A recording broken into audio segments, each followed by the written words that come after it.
Halo semuanya, apa kabar? Semoga sehat dan bahagia selalu.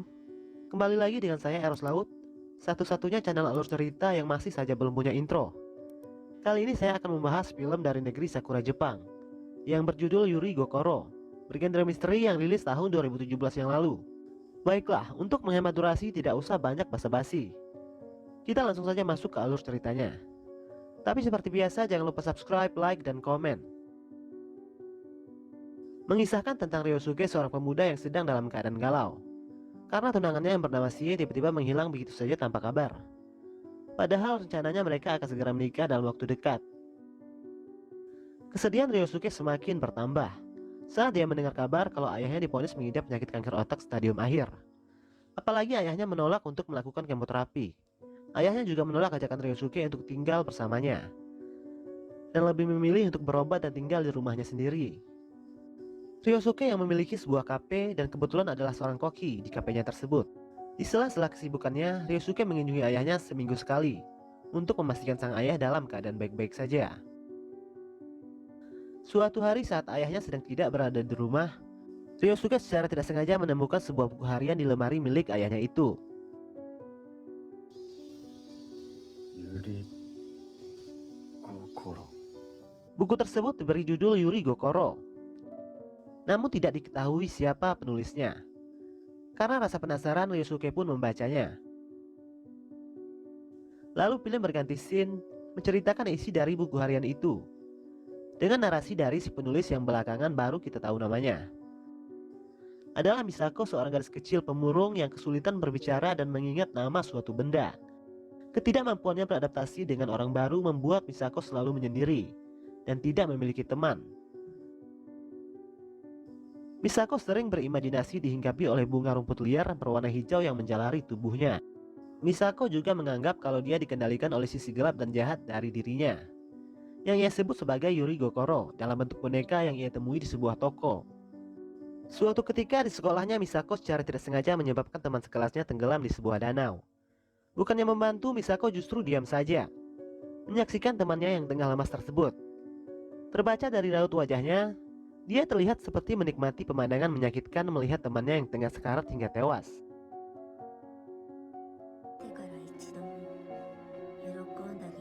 Lalu scene film berganti di mana Misako sudah remaja dan memasuki sekolah SMP. Keinginannya untuk menyakiti orang lain semakin memuncak. Suatu ketika Misako melihat seorang pemuda yang mencoba membantu anak kecil mengambil topi adiknya yang terjatuh di sebuah lubang selokan. Kemudian si pemuda mengangkat dan menahan tutup besi selokannya agar si anak kecil bisa dengan mudah mengambil topi yang terjatuh tersebut. Melihat si pemuda yang tengah kesulitan menahan tutup besi yang berat itu, Misako mendatanginya dan berpura-pura ikut membantu menahannya. Alih-alih membantu menahan, Misako justru dengan sekuat tenaga menekan tutup besi itu hingga menghimpit tubuh si anak kecil yang tepat berada di bawahnya. Seketika anak itu tewas terhimpit. Anehnya dari kejadian tragis itu, secara tidak sengaja Misako sembuh dari kesulitannya berbicara dan sedikit demi sedikit bisa bersosialisasi. Belum sempat menyelesaikan bacaannya, ayah Ryosuke keburu pulang. Dia pun berhenti membaca buku harian tersebut dan buru-buru menyimpannya. Keesokan harinya ia bercerita tentang buku yang ia baca kepada karyawannya dan menduga-duga buku itu mungkin saja ditulis oleh ayahnya sendiri. Tapi karyawannya mengatakan mungkin saja itu tulisan dari siswa ayahnya karena kebetulan ayah Ryosuke adalah seorang guru. Singkat cerita, Ryosuke didatangi oleh seorang wanita bernama Hosoya yang mengaku sebagai teman Sie, tunangan Ryosuke yang hilang. Hosoya mengaku kalau mereka pernah satu pekerjaan. Dia datang untuk menyampaikan permintaan maaf dari Sie karena sudah pergi meninggalkan Ryosuke tanpa kabar, dan meminta Ryosuke untuk tidak mengkhawatiri dirinya karena dia dalam keadaan baik-baik saja. Namun Hosoya mengatakan kalau Sie sepertinya dalam masalah besar.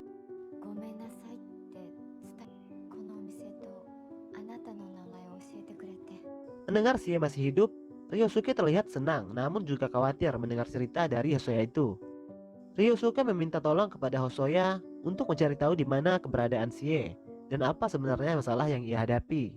Lalu Ryosuke menelpon ayahnya untuk menyampaikan kabar baik tersebut.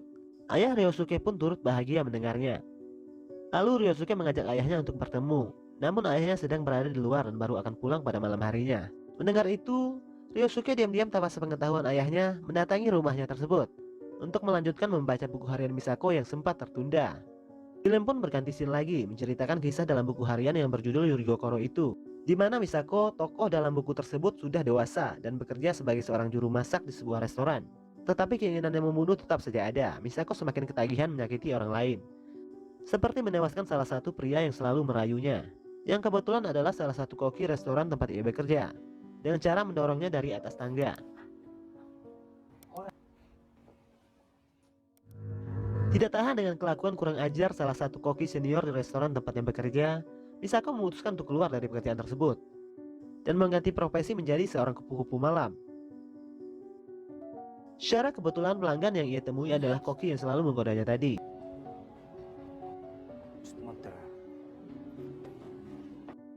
Koki tersebut pun memesan jasa Misako dan membawanya ke restoran untuk berhubungan intim. Misako yang sudah lama menyimpan dendam dengan koki tersebut mengambil panci yang ada di dekatnya dan memukul kepala koki tersebut berkali-kali hingga tewas. Scene berganti dengan suara dering telepon, membuat Ryosuke berhenti sekali lagi membaca buku harian sang pembunuh tersebut. Ia pun pulang dengan perasaan gelisah penuh tanya setelah membaca kisah Misako. Apakah kisah itu benar-benar terjadi atau hanya sebuah tulisan fiksi saja? Singkat cerita, Hosoya datang lagi membawa kabar terbaru tentang Sie. Alangkah terkejutnya Ryosuke mendengar kenyataan yang disampaikan oleh Hosoya itu, bahwa ternyata sebelum bertemu dengannya, Sie sudah pernah menikah dengan seorang pengusaha yang ternyata adalah seorang ketua gangster berbahaya. Kabar itu Hosoya dapat dari tetangga Sie. Itulah alasan mengapa Sie menjauh dari Ryosuke, karena tak ingin membahayakan keselamatannya. Lalu Hosoya menenangkan Ryosuke dan berjanji akan membantunya menemukan di mana keberadaan tunangannya itu. Keesokan harinya Ryosuke kembali lagi ke rumah ayahnya untuk melanjutkan membaca akhir dari kisah Misako. Misako yang masih berprofesi sebagai kupu-kupu malam kesulitan mencari pelanggan dan kelaparan karena tak mempunyai uang. Lalu dia melihat seorang pria yang duduk lesu di sebuah bangku. Kemudian Misako menawarkan dirinya. Namun pria itu menolak dan malah memberinya uang secara percuma karena kasihan.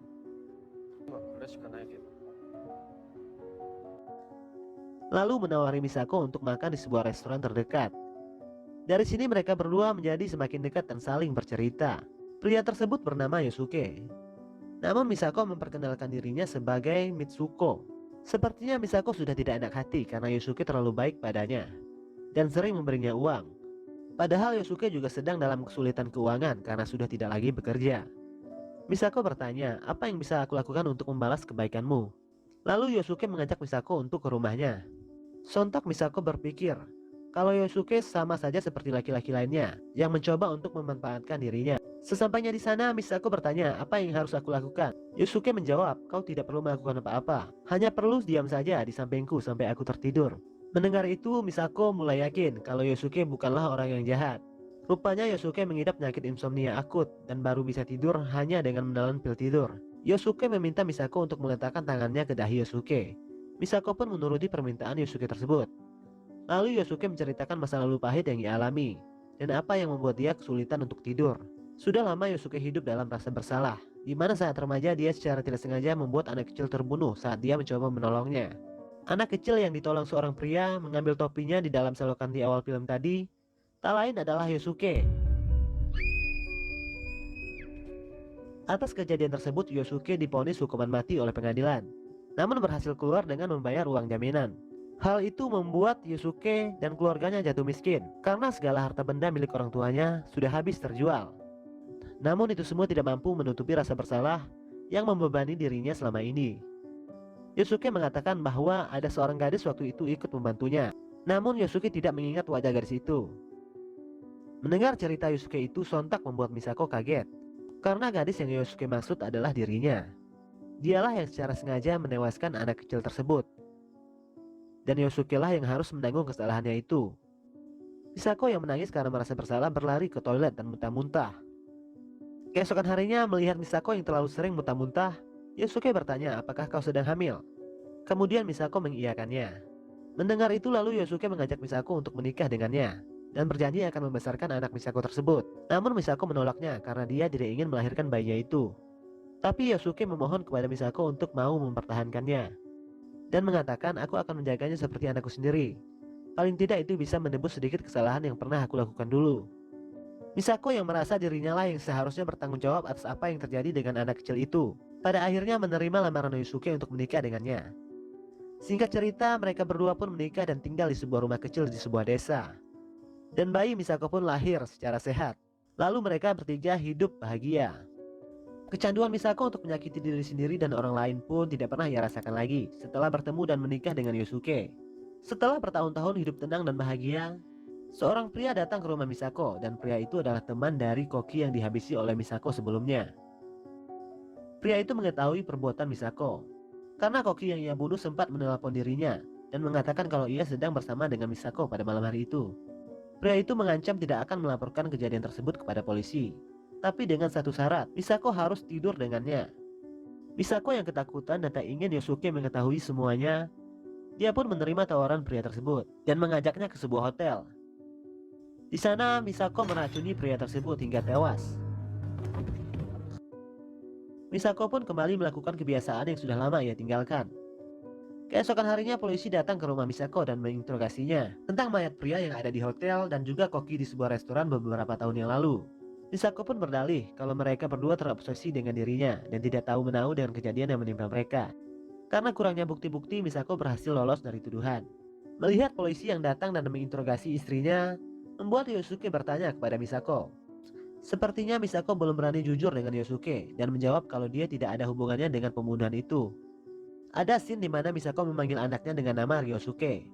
Dari sini Ryosuke baru tahu bahwa pemilik buku harian itu adalah Misako yang ternyata adalah ibunya sendiri.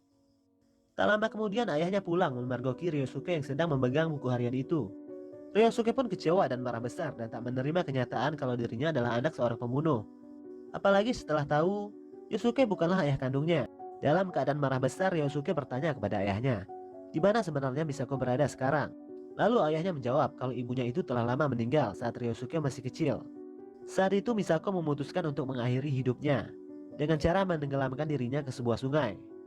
Menyadari kalau dalam dirinya mengalir darah seorang pembunuh, Ryosuke tanpa pikir panjang menelpon Hosoya untuk mencari tahu di mana alamat kediaman mantan suami Sie. Ryosuke bermaksud untuk menyelamatkan tunangannya dan menghabisi mantan suaminya yang kejam itu. Melihat Ryosuke dalam keadaan emosi mengancam dirinya, Hosoya secara terpaksa memberitahu di mana alamat tunangannya disekap. Tanpa menunggu lama, Ryosuke langsung menuju ke lokasi tersebut.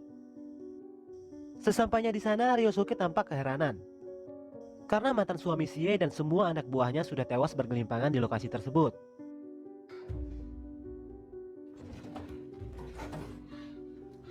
Ryosuke bergegas melepaskan Sie yang terikat di sebuah ruangan.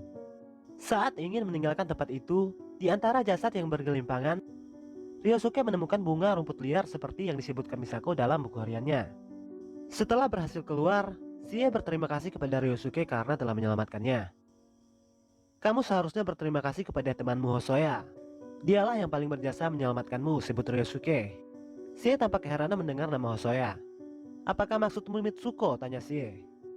Mitsuko sendiri adalah nama samaran Misako kepada Yosuke.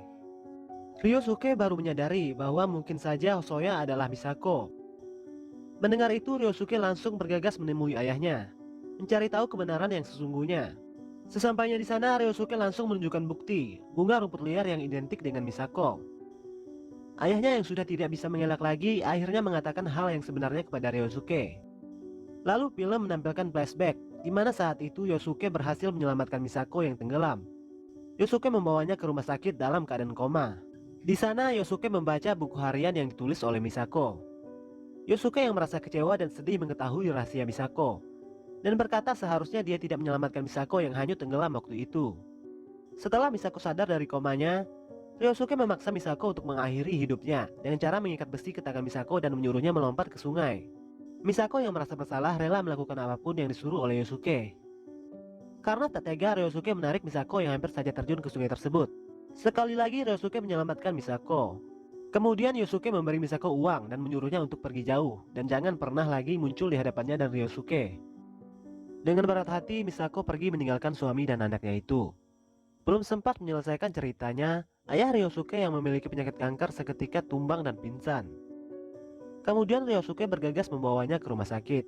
Di dalam ambulan, dalam keadaan setengah sadar, ayahnya mengigau menyebut nama Mitsuko, istrinya itu. Mendengar itu, Ryosuke langsung datang menemui Misako yang kebetulan sedang berada bersama Sie. Di sana Ryosuke dalam keadaan emosi dan menangis meluapkan perasaannya dan berusaha membunuh dengan mencekik leher Misako dan berkata, "Mengapa kau muncul lagi dalam hidupku?" Misako tampak pasrah dengan kemarahan anaknya itu. dan mengatakan bunuh saja aku layak menerimanya. Namun Ryosuke urung melanjutkan aksinya itu. Lalu Misako menceritakan, ia memang sudah berusaha menjauh dari kehidupan Ryosuke dan suaminya dengan cara merubah wajahnya dengan melakukan operasi plastik. Kemudian tinggal di pinggir kota dan bekerja sebagai koki. Di sana ia secara kebetulan bertemu dengan yaitu dengan Ryosuke dan menceritakan masalahnya kepada Misako. Dan dari sanalah akhirnya membawa Misako secara tidak sengaja bertemu lagi dengan Ryosuke, anak yang sudah lama ia tinggalkan. Lalu Misako mengatakan kepada Ryosuke, "Tidak usah khawatir, hari ini adalah terakhir kalinya kau melihatku, karena aku akan menyerahkan diriku ke polisi." Kemudian Misako melangkah meninggalkan Ryosuke. Namun Ryosuke memanggilnya dan memberitahu Misako kalau ayahnya sedang sekarat di rumah sakit dan memintanya menemui suaminya itu untuk yang terakhir kalinya. Setelah Misako keluar, Ryosuke lalu memanggilnya dengan sebutan ibu. Misako pun menjenguk Ryosuke yang terbaring di rumah sakit sambil menangis. Mereka berdua pun akhirnya bertemu lagi untuk yang terakhir kalinya.